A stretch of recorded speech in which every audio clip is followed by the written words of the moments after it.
နန်းကလေးလာပါဦးကဲဒီဝတ်စုံလေးကတော့သမီးကဘယ်မျိုးလာလဲမိတ်ဆက်ပေးလိုက်ပါဦး ရှမ်းပြည်မြောက်ပိုင်းတန်ရင် ရှမ်းပြည်နယ်မြောက်ပိုင်းတန့်ရန်လာပေါ့နော်တင်နဲ့လာတဲ့သမီးလေးအင်းနန်းဖြစ်ပါတယ်ဒီဝတ်စုံလေးကဒါအခုဘယ်နဲ့ထဲမြောက်ကိုချုပ်ထားရလဲကလေး ကိုးထည်မြောက် ကိုးထဲမြောက်ချုပ်ထားတာပေါ့နော်အဲ့တော့ဒီဟာလေးကနိုးပရာပေါ့နော်နိုးပရာဝတ်စုံလေးကိုဒီချေတို့ကချုပ်ထားတာဖြစ်ပါတယ်ရင်ကန်မှာပေါ့နော်ဒီအခွဲလေးကိုထည့်ပေးထားတယ်ပေါ့နော်ရင်ကန်အလဲပေါ့နော်ခွဲချောင်းလေးကိုထည့်ပေးထားတယ်ပြီးတော့ခါးလေးမှာပေါ့နော်ခါးခတောင်လေးပေါ့နော်သူကခါးလေးကသေးတဲ့အတွက်ခါးအကားလေးနဲ့လုပ်ပေးထားတယ်ပေါ့နော်တော့ဒီဝတ်စုံလေးရပေါ့နော်ဒီချေတို့ပခုံးမှာစက်ကြောင်းမပါဘူးပေါ့နော်ပခုံးစက်ကြောင်းမပါတဲ့အင်ကြီးလေးဒီပခုံးမှာစက်ကြောင်းမထည့်ထားဘူးရင်ကကြတော့ဒီချေတို့ကဒီနားလေးကိုခွဲပေးထားတယ်ပေါ့နော်ရင်ကန်ပုံစံလေးလုပ်ပေးထားတယ်လက်ကိုကြတော့ဒီချေတို့ကလက်ရှိလေးပေါ့နော်ဇစ်လေးနဲ့လုပ်ပေးထားတယ်ပေါ့နော်ဇစ်ကိုဒီချေတို့ကဒီထိခွဲပေးထားတယ်ပေါ့နော်အဲ့တော့ပြီးရင်ခါးရဲ့အောက်ပိုင်းလေးကိုအကားလေးနဲ့လုပ်ပေးထားတယ်အဲ့တော့ရင်အောက်လေးမှာရှင်းရှင်းလေးပေါ့နော်ရင်ဘက်ရဲ့အောက်လေးမှာရှင်းနေတဲ့ပေါ့နော်နိုးဘရဝတ်စုံလေးပါအဲ့တော့ဒီအင်ကြီးရဲ့ထူးခြားချက်လေးကတော့ဒီချက်တို့ပခုံးဆက်ကြောင်းမပါဘူးပေါ့နော်ပခုံးဆက်ကြောင်းမပါဘဲနဲ့ချုပ်ပေးထားတယ်ပြီးတော့ဒီနေရာမှာချင်းထောင်စာကိုပေါ့နော်နှက်သွားသုံးပေးထားတယ်ပြီးရင်ဒီချက်တို့ကစီးကွက်လေးတွေပေါ့နော်ဒီဟာ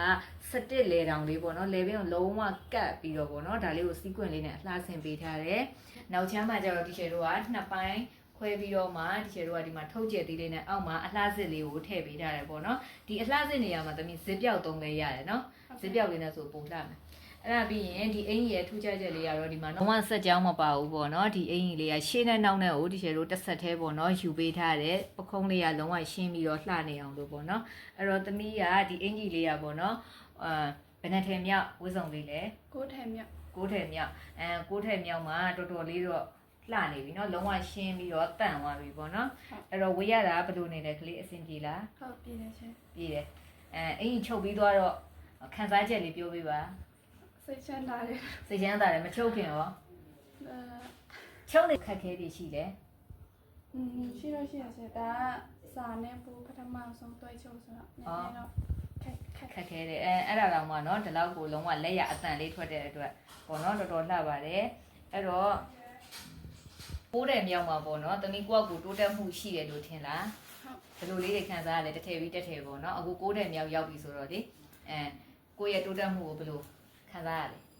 တော်တော်တိုးတက်လာပါတယ် တော်တော်တိုးတက်လာပြီ